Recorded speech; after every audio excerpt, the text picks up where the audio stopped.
చూడండి ఇవి 3 ఉన్నాయి. బ్యాక్ పార్ట్ ఎలాగైతే ఈ బ్లౌజ్ కట్ చేశాను నేను, ఇవి కూడా 3 ఉన్నాయండి. 3 లైనింగ్లు ఉన్నాయన్నమాట.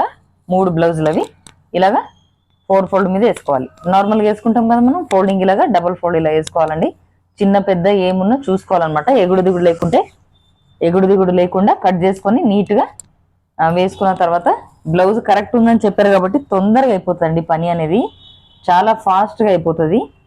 చూడండి హ్యాండ్స్ దగ్గర 1 ఇంచ్ అనేది ఇక్కడ స్ట్రైట్ ఒక లైన్ గీసేసుకోవాలి. 1 ఇంచ్ చూడండి, 1 ఇంచ్. ఇప్పుడు ఎగ్జాక్ట్గా ఒక మార్కు, ఎక్స్ట్రా ఇంకొకటి చూసారా, ఈ చంక దగ్గర ఎక్స్ట్రా ఒకటి, ఎగ్జాక్ట్ ఒకటి అనమాట. చాలా తొందరగా అంటే తొందరగా అయిపోతుంది పని.